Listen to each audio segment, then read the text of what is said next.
कंगनापुर नाम के एक छोटे से शहर में एक परिवार रहता था। उस परिवार में कजरी देवी अपने 2 बेटे बहू और अपनी एक बेटी गरिमा के साथ रहा करती थीं। कजरी देवी अपनी बेटी गरिमा से सबसे अधिक प्यार करती थीं, क्योंकि एक वही थी जो अपनी बूढ़ी माँ की चिंता किया करती थी। एक रोज गरिमा अपनी बूढ़ी माँ को दवाई खिला रही होती है कि तभी कजरी देवी का बड़ा बेटा मनीष गरिमा को आवाज लगाते हुए बोलता है, अरे गरिमा, कहाँ मर गई? मुझे दुकान के लिए लेट हो रहा है और ये अभी तक चाय नाश्ता लेकर नहीं आई है। भैया, माँ की तबीयत ठीक नहीं है, तो बस मैं उन्हें दवा ही खिला रही थी। गरिमा बड़े भाई के लिए चाय नाश्ता बनाकर ला ही रही होती है कि तभी गरिमा का छोटा भाई चंदन गरिमा को आवाज लगाते हुए बोलता है, गरिमा, तेरी भाभी का सुबह से सिर दर्द हो रहा है, इसलिए उसने खाना नहीं बनाया और ना ही मेरे कपड़े इस्त्री किए हैं। मेरी बहन, तू जल्दी से मेरे कपड़े इस्त्री करके दे दे। अरे, तुम भाइयों को घर के काम के लिए बस अपनी बहन ही दिखाई देती है क्या? सुबह से लेकर रात तक बेचारी बस घर के काम ही करती रहती है और दोनों बहुरानी बस आराम फरमाती रहती हैं। ओह माँ, तुम भी ना। अरे घर के काम काज आने भी तो जरूरी है। आखिर गरिमा को शादी करके दूसरे घर भी तो जाना है। माँ अपने दोनों बेटों को अपने पास बुलाती है और उनसे बोलती है, बेटा, मेरी तबीयत का तो तुम दोनों को पता है ही कि कब मुझे क्या हो जाए, इसीलिए मैं चाहती हूँ कि मेरे जीते जी मेरी बेटी का ब्याह हो जाए और बड़ी ही धूमधाम से हो। गाड़ी, जेवर, लत्ते से लेकर खाना पीना सब बढ़िया होना चाहिए और ये सब तुम दोनों भाइयों को मिलकर ही करना है, समझे? माँ, आप तो जानती ही हो कि मेरा काम धंधा पहले ही कितना घाटे में चल रहा है। ऊपर से आप शादी में गाड़ी जेवर की बात कर रही हो। माँ, भैया सही बोल रहे हैं और वैसे भी शादी में लगाने को हमारे पास कुछ नहीं है। सब तो आप लेकर बैठी हो, सब जेवरात पैसा तो आपके पास है। तो ये सारा कुछ मैं तुम्हें दे जाऊं ताकि तुम सब अपनी अपनी बीवी पर लुटा सको। माँ की बात से नाराज होकर दोनों भाई अपने अपने काम पर चले जाते हैं। कुछ दिन बाद माँ की अचानक से तबीयत खराब हो जाती है। तबीयत ज्यादा खराब होने से माँ की उसी समय मृत्यु हो जाती है। माँ की मृत्यु को कुछ ही दिन बीते थे कि मनीष अपनी पत्नी रेखा से बोलता है, रेखा, माँ के पास बहुत जेवर था जो कि अब सारे का सारा गरिमा के पास है। अजय, उस जेवर पर तो अब आपका हक बनता है, आखिर आप घर के बड़े हैं। पर देखो, माँ सारा जेवर मकान सब गरिमा के नाम कर गई और हम लोगों को कंगाल करके चली गई। तभी वहाँ पर चंदन और उसकी पत्नी मीनाक्षी आते हैं और रेखा की बात सुनकर बोलते हैं, सही बोल रही हो जेठानी जी, माँ तो हमें बस घर का एक छोटा सा कोना थमा गई और सब इस गरिमा को सौंप गई। अगर हमें ये घर मकान और जेवर सब अपने नाम करना है तो कुछ करना ही होगा, नहीं तो गरिमा की जहाँ शादी हुई नहीं कि हम सब सड़क पर नजर आएंगे। सब आपस में बात कर ही रहे होते हैं कि तभी गरिमा वहाँ आ जाती है और अपने भाई से बोलती है, भैया, आप मुझसे माँ के जेवर लेना चाहते हैं, पर मैं आपको बता दूं कि वो जेवर मेरी माँ के हैं और उनकी आखिरी इच्छा थी कि मेरी शादी उन्हीं खानदानी जेवर को पहन कर हो, इसीलिए मैं वो जेवर आप दोनों में से किसी को भी नहीं देने वाली। और वैसे भी आप दोनों भाई भाभीियों ने कभी न मुझे प्यार दिया और न ही कभी माँ की फिक्र की, इसीलिए उन जेवर पर आप दोनों भाइयों का कोई हक नहीं बनता। ऐसा बोलकर गरिमा वहाँ से चली जाती है। गरिमा के जाते ही रेखा बोलती है, अजी, देख रहे हो इस लड़की के तेवर, आज जेवर के लिए हम सबको इतना कुछ सुनाकर चली गई, कल को तो ये हमें इस घर से भी बाहर निकाल फेंकेगी। इस गरिमा को तो आज रात को ही हम लोगों को ठिकाने लगाना होगा, इससे पहले कि ये हमें सड़क पर लाकर खड़ा कर दे। फिर क्या था, दोनों बहुएं और भाई आपस में मिलकर गरिमा के खाने में जहर मिला देते हैं, जिसे खाते ही गरिमा की उसी समय मृत्यु हो जाती है। गरिमा की मौत के दूसरे ही दिन चंदन अपने भाई मनीष से कहता है, भाई, ना जाने इस गरिमा ने जेवर और घर के कागजात कहाँ छुपा कर रखे हैं कि पूरा घर छान मारा पर कुछ हाथ नहीं लगा। तेरी भाभी और मैं भी 2 दिनों से उन्हीं की तलाश में लगे हैं, पर हमें भी कुछ नहीं मिला। आज रात हम दोनों भाई गरिमा के कमरे की फिर से तलाशी लेंगे, क्या पता कुछ मिल जाए। फिर दोनों भाई रात के समय गरिमा के कमरे की तलाशी लेने लगते हैं कि तभी चंदन को अपने सामने एक डरावनी चुड़ैल दिखाई देती है। अरे मर गया रे भाई, ये चुड़ैल कहाँ से आ गई रे? अरे बाप रे, इतनी भयानक चुड़ैल! अरे भाग रे चंदनवा, भाग, कहीं ये चुड़ैल हमें ना खा जाए।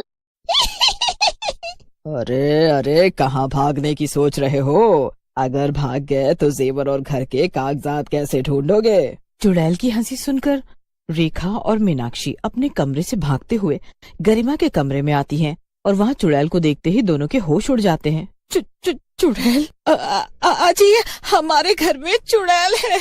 तभी चुड़ैल हंसते हुए बोलती है, तुम सबने ये क्या चुड़ैल चुड़ैल लगा रखा है? अरे भूल गए मुझे? मैं हूँ तुम्हारी बहन, जिसे तुम चारों ने मिलकर मार डाला और अब आए हो सारा जेवर चोरी करने। अब तो ना तुम्हें जेवर मिलेंगे और ना ही इस घर के कागजात। तू तू तू तू मेरी प्यारी बहन गरिमा है। मेरी प्यारी बहन, मुझे माफ कर दे, मुझसे बहुत बड़ी गलती हो गई। अरे मैं तो तुझे बहुत प्यार करता हूँ ना, और सच में मैं तुझे मारना नहीं चाहता था। वो तो तेरी भाभीियों ने हम दोनों भाइयों से ये सब काम करा दिया। अजी, क्या कहा आपने? मुझे किसी की कोई बात नहीं सुननी। मैं सब जानती हूँ कि तुम सब मुझसे कितना प्यार करते थे। पूरा दिन घर के काम मैं करती थी और आराम ये बहू रानी फरमाती थी। अरे अरे मेरी लाडो, हम सब तुझसे हाथ जोड़कर माफी मांगते हैं। और अरे रेखा, जा अपनी ननद के लिए खीर बना कर तो ला। अब से मैं अपनी बहन का पूरा ख्याल रखूंगा। गरिमा, मेरी बहन, तुझे खीर बहुत पसंद है ना? मनीष की बात सुनकर चंदन धीरे से अपनी पत्नी मीनाक्षी से बोलता है, भैया सोच रहे हैं कि खीर खिलाकर वो गरिमा को अपनी तरफ कर लेंगे और सारा जेवर गहना सब उनको मिल जाएगा, पर मैं ऐसा होने नहीं दूंगा। गरिमा, मेरी बहन, तू मेरे साथ मेरे कमरे में चल। वहाँ चलकर तू आराम करना और मैं तेरी सेवा करूंगा। तेरे तेरे हाथ पैर दबाऊंगा और तेरे लिए तेरी पसंद की इमरती तुझे खिलाऊंगा। गरिमा मेरे साथ रहेगी और तूने आज तक तो कभी गरिमा को इमरती नहीं खिलाई, जो आज इसे इमरती खिलाने की बात कर रहा है। हाँ गरिमा, तुम तो हमारे साथ ही रहना, मैं तुम्हें बढ़िया बढ़िया खाना बनाकर खिलाऊंगी। अरे ऐसे कैसे गरिमा आपके साथ रहेगी? कुछ भी हो जाए गरिमा तो हमारे ही साथ रहेगी। ओहो, लड़ना झगड़ना बंद करो। और गरिमा कुछ दिन हमारे साथ रहेगी और कुछ दिन चंदन तेरे साथ, और जो गरिमा को खुश करेगा गरिमा उसे ही जेवर और मकान के कागजात सौंपेगी। हाँ? एक तो मुझे तुम सबने मिलकर मार डाला और अब जब मैं एक चुड़ैल बन गई हूँ और सारा जेवर कागजात मेरे पास है तो तुम दोनों भाई मेरा बंटवारा करना चाहते हो। सब समझती हूँ मैं कि तुम दोनों अपनी इस चुड़ैल बहन का बंटवारा इसलिए करना चाहते हो ताकि तुम्हें जेवर और मकान के कागजात मिल सके, और मेरी इतनी चापलूसी भी इसलिए हो रही है क्योंकि मैं तुम सबको कुछ ना कर सकूं, है ना? क्यों? ऐसा बोलते ही चुड़ैल जोर जोर से हंसने लगती है और हंसते हुए बोलती है, अब मैं किसी को नहीं छोड़ने वाली, मैं तुम सबको मार डालूंगी, अब कोई नहीं मुझसे बचेगा। ऐसा बोलते ही चुड़ैल अपनी भाभी रेखा का गला पकड़ लेती है। अरे रे, मर गई रे। गरिमा, मेरी प्यारी ननद, मुझे माफ कर दे। लालच में आकर मैंने तुम्हारे खाने में जहर मिलाकर तुम्हें मार डाला। ऐसा बोलकर रेखा जोर जोर से रोने लगती है। रेखा को रोता बिलखता देख मनीष को बहुत दुख होता है। मनीष आंखों में आंसू लिए चुड़ैल बहन से बोलता है, दर्द तकलीफ क्या होती है आज मुझे पता चला। गरिमा मेरी बहन, एक तो हम सबने मिलकर तुम्हें मार डाला और मारने के बाद भी लालच के चक्कर में हम तेरा बंटवारा करने लगे। कितने बेरहम और लालची हो गए हैं हम। रेखा रोते बिलखते हुए बोलती है, हाय हाय, मेरा गला छोड़ दो गरिमा, मैं तुमसे हाथ जोड़कर माफी मांगती हूँ। अब मुझे कुछ नहीं चाहिए, बस तुम मेरी जान बख्श दो गरिमा। गरिमा, हमें माफ कर दो, हमें कुछ भी नहीं चाहिए, न जेवर न मकान में हिस्सा, हमें तो बस अपनी जान प्यारी है। चुड़ैल रेखा का गला छोड़ देती है कि तभी दोनों भाई गरिमा के पैरों में गिर पड़ते हैं और गरिमा से माफी मांगने लगते हैं। चुड़ैल अपने भाइयों को अपने पैरों में गिरकर माफी मांगते हुए देखकर बड़ी ही दुखी होती है और उसकी आंखें आंसू से भर जाती हैं। तुम सभी को अपने किए पर पछतावा हो गया है, यही मेरे लिए काफी है। ऐसा बोलकर चुड़ैल मकान के कागजात और जेवर अपने भाइयों को दे देती है और उनसे बोलती है, कभी भी लालच में आकर अपनी बहन का बंटवारा नहीं करना चाहिए। एक बहन अपने भाई के प्यार की भूखी होती है। अगर किसी चीज का बंटवारा करना है तो उस पर बस प्यार का बंटवारा करो, ऐसा बोलते ही चुड़ैल वहाँ से गायब हो जाती है। चुड़ैल बहन की ये बात सुनकर सभी की आंखें